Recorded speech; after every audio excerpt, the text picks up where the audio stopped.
Sir, ഞാൻ പറയട്ടെ, ഇവിടെ കമ്മ്യൂണിസ്റ്റ് ഒരു ശാപമാണെന്നൊരു സുഹൃത്ത് പറഞ്ഞു. ഞാനതിന് മുഖം കാണാതിരുന്ന എൻ്റെ ഭാഗ്യം. സർ, കമ്മ്യൂണിസം ശാപമാണെന്ന് പറയുന്ന ലോകത്ത് ജീവിച്ചിരിക്കാൻ അവകാശമുണ്ട്. മഹാനായ ജവഹർലാൽ നെഹ്റു എന്താണ് പ്രിൻസസ് ഓഫ് വേൾഡ് ഹിസ്റ്ററിയിൽ എഴുതി വെച്ചിരിക്കുന്നത്? അത് ശാപമാണെന്നാണ്. അതിനെ ശാപഗ്രസ്തമാക്കിയവരെ പറ്റി പറയുന്നതിന് പകരം ആ മഹത്തായ ഐഡിയോളജി ആക്ഷേപിക്കാന്ന് പറഞ്ഞാൽ ഇന്നിവിടെ കമ്മ്യൂണിസം ഇല്ല സാർ. ഇവിടെ എന്ത് കമ്മ്യൂണിസം? ഇപ്പോൾ ആരാ കമ്മ്യൂണിസ്റ്റ്? ഞാൻ ഒരു പാർട്ടിയിലും ഇല്ലാത്തത് കൊണ്ട് ഒരു കമ്മ്യൂണിസ്റ്റുകാരനാണെന്ന് പറയുന്നില്ല. കാരണം അവിശ്വാസിയാണ്. കാരണം ഒരു പാർട്ടിയിൽ ഉണ്ടെങ്കിലേ ഒരു കമ്മ്യൂണിസ്റ്റുകാരൻ ഉണ്ടാവുമെന്ന് മാർക്സ് പറഞ്ഞിട്ടുണ്ട്. പക്ഷേ ഞാൻ കമ്മ്യൂണിസ്റ്റ് വിശ്വാസിയാണ്. അത് പറയാൻ എല്ലാവർക്കും അവകാശമുണ്ട്.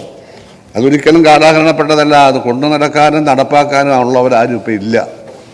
ചൈനയിലും ക്യൂബയിലും കൊറിയയിലും വിയറ്റ്നാമിലും ഉള്ളത് അതവരൊരു പരുവത്തിൽ കൊണ്ടു നടക്കുന്നു. ബാക്കിയെല്ലാം ഇവിടെ ആരാ ഉള്ളത്? ആരുമില്ല. ഈ പറയുന്നതൊന്നും കമ്മ്യൂണിസ്റ്റേ അല്ല. അറിഞ്ഞിരിക്കണം. അറിയാവുന്നതുകൊണ്ട് ഞാൻ പറയുകയാണ്. എനിക്ക് സമയമില്ല. സമയം എൻ്റെ പോയിക്കൊണ്ടേയിരിക്കണം. അതുകൊണ്ട് കമ്മ്യൂണിസത്തെ ഒന്നും ശരിക്കല്ലേ, അതൊന്നും ശരിയല്ല എന്നാണ് എനിക്ക് പറയാനുള്ളത്. കമ്മ്യൂണിസ്റ്റ് പാർട്ടി കേരള കോൺഗ്രസുമായിട്ട് യോജിച്ചിട്ടുണ്ട്. കോൺഗ്രസ്സിലെ ആന്റണി വിഭാഗമായിട്ട് യോജിച്ചിട്ടുണ്ട്. നാളെ യഥാർത്ഥ കോൺഗ്രസുമായി യോജിക്കത്തില്ലെന്ന് ആരാ നിങ്ങളോട് പറഞ്ഞത്? നാളെ യോജിക്കും. തമിഴ്നാട്ടിൽ യോജിച്ചിരിക്കുകയല്ലേ, ലീഗുമായിട്ട് യോജിച്ചിരിക്കുകയല്ലേ? അല്ലെന്ന് ചോദിക്കുകയാണ്. ജി സുധാകരൻ കോൺഗ്രസിൻ്റെ ചെളിക്കുണ്ടി വീടെന്ന് പറഞ്ഞ മഹാന്മാരെ, നിങ്ങളെ എവിടെയാണ് വീടിരിക്കുന്നത്? തമിഴ്നാട്ടിൽ. അത് ചെളിക്കുണ്ടല്ല, അവിടെ അത് ആവശ്യമായിരുന്നു.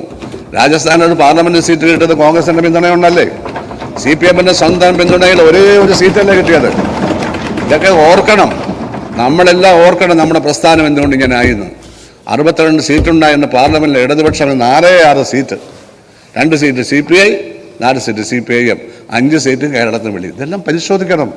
ഇതൊക്കെ പരിശോധിക്കപ്പെടാണ് ആരാണെന്ന് ഉയർത്തിക്കൊണ്ടുവരിക. ആര് ഉയർത്തിക്കൊണ്ടുവരിക എനിക്കറിയില്ല.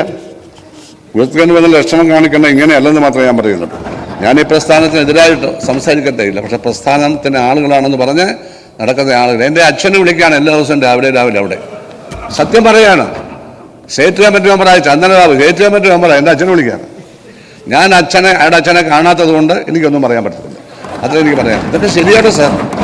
പിണറായി വിജയൻ്റെ ചെരുപ്പിൻ്റെ വാറടിക്കാനൊരു യോഗ്യതയില്ലെന്ന് ഇവിടെ MLA ആയിരുന്ന അന്നത്തെ പ്രതിപക്ഷ നേതാവിനെ മുണ്ടിരിയണമെന്ന് പറഞ്ഞ ഒരാൾ പറഞ്ഞു. സാർ, ഞാൻ ആരുടെയും ചെരുപ്പിൻ്റെ വാറടിക്കാൻ യോഗ്യത ക്വാളിഫൈഡ് ലിസ്റ്റ് ഞാനില്ല സാർ. എന്നെ അഭിമാനിക്കുന്നു അതിനകത്ത്. തമ്പുരാക്കന്മാരുടെ ചെരുപ്പിൻ്റെ വാറാണ് പണ്ട് ഭൃത്യന്മാർ അഴിച്ചിരുന്നത്. നമ്മുടെ ആരുടെയും ചെരുപ്പിൻ്റെ വാറ നമ്മളല്ലാതെ ആരും അഴിക്കും. ഇതൊക്കെയാണ് സാർ ഭാഷ, ഫ്യൂഡൽ ഭാഷ, സമ്പന്നന്മാരുടെ ഭാഷ. ഇതൊന്നും കമ്മ്യൂണിസ്റ്റുകാരുടെ ഭാഷയല്ല. ചെറ്റക്കുടലിലും ചെറ്റപ്പുരകളിലും താമസിക്കുന്നവരാണ് കമ്മ്യൂണിസ്റ്റുകാർ വോട്ടർമാർ ഭൂരിപക്ഷവും. അവിടെയാണ് P. കൃഷ്ണപിള്ള EMS ഒക്കെ ഓടിച്ചിരുന്നത്. അവരാണ് അവർക്ക് ഭക്ഷണം കൊടുത്തത്. അതൊക്കെ ഇന്ന് ചരിത്ര കഥകൾ മാത്രമാണ്. ഇന്നത് പ്രാവർത്തികമല്ല. നേരെ വിപരീതമായതുകൊണ്ടാണ് ഞാൻ ഇനി ഇറങ്ങിപ്പോകുന്നത്. അല്ല, എന്നെ ആരും പുറത്താക്കിയതോ ഞാൻ രാജിവെച്ചതോ ഒന്നുമല്ല. അതുകൊണ്ട് എന്നോട് ആർക്കും വിരോധം തോന്നേണ്ട കാര്യമില്ല. ഞാൻ നല്ല കാര്യത്തിന് വേണ്ടി മാത്രം പറയുക.